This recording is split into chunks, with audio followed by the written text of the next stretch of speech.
Саламатсыздар ма балалар? Қазақ тілі сабағын бастаймыз.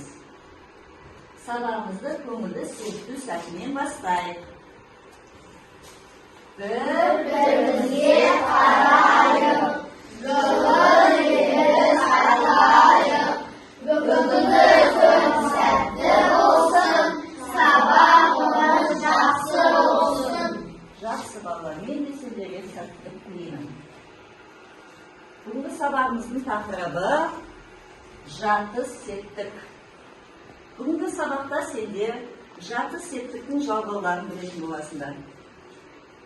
Сөйлемнен жарты септік жалғаулы сөздерді табатын боласыңдар. Бұлай болса, мақсатымызға жету үшін балалар, мен сендерге бірінші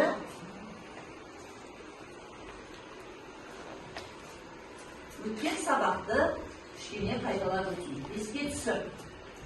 Қазақ тілінде неше септік бар? Інжу, дауысымызды қатты шығарып айтамыз. Қазақ тілінде 7 септік бар.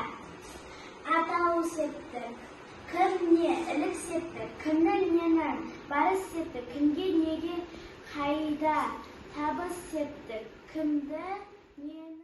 Ілік септігі қандай сұрақтарға жауап береді?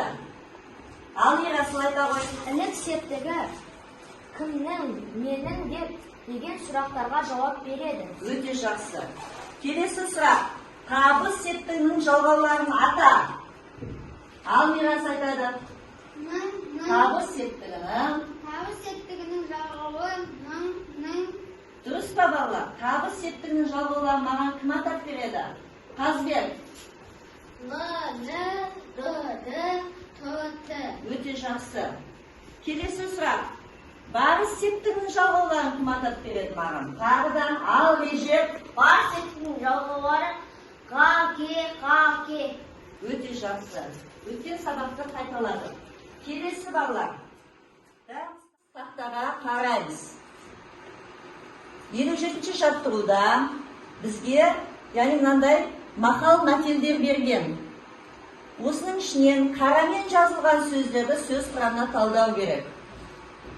Бірінші, балапан ұяда не көрсе, ұшқанда соны іледі. Яғни сөз құрамына талдау үшін біз зат есімді табуымыз керек. Бұл жердегі зат есім балапан. Балапан ол атау септікте тұр, иә? Ал ұяда дегеннен түбірі ұя. Да деген жалғауы. Яғни бүгінгі сабаққа байланысты ол жарты септігінің жалғауы екен. Қайда? Ұяда. Келесі, ерлік білекте емес жүректе. Яғни бұл жердегі білекте деген сөзіміз зат есім. Білек не? Зат есім, те жалғауы. Яғни жарты септігінің жалғауы. Не? Қорыта айтқанда балалар, жарты септігіндегі зат есімдер кімге, неде, кімдерде, нелерде, қайда деген сұрақтарға жауап береді.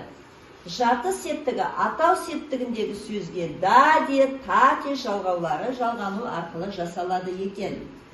Біз енді осыны топтық жұмыс орындай отырып, бүгін жарты септігінің жалғауларын меңгеретін боламыз.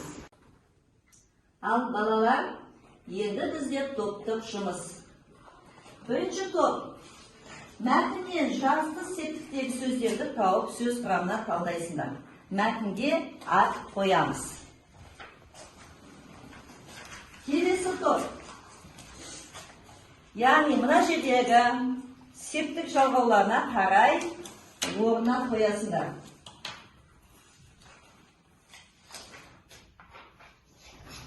Үшінші топ. Сөздерге жарты септігінің жалғауын жалғап, сөйлем құрастырасыңдар. Төртінші топ. Семантикалық карта. Бұны сендер қалай жұмыс істейтінін білесіңдер, иә? Ал іске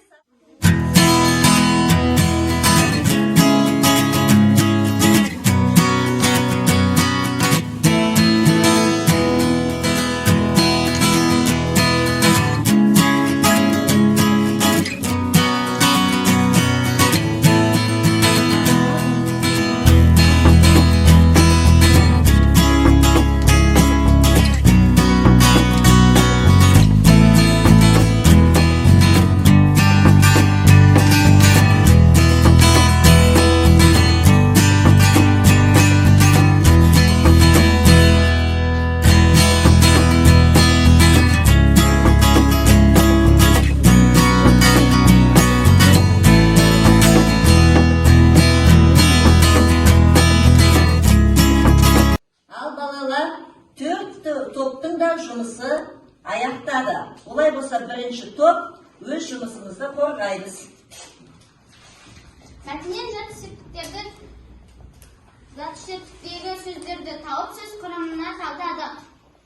Жерлерде түбірі жер, лер көптік жалғау, де жат септігінде тұрған жалғау. Аймақтарда түбірі аймақ, тар көптік жалғау, да жат септігінің жалғауы. Өте жақсы. Келесі екінші топ.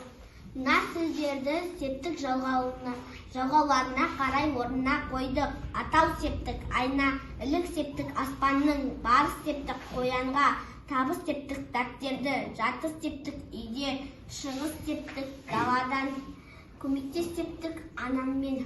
Жақсы. Дұрыс па балалар? Дұрыс, өте жақсы. Тамаша екінші топ. Үшінші топ. Өзіміздің жұмысымызды қорғаймыз. Қаламға барыс септік, раушан атау септік, атаның ілік септік, даладан шығыс септік, ағаммен көмектес септік, үйде жатыс септік, итті табыс септік. Өте жақсы.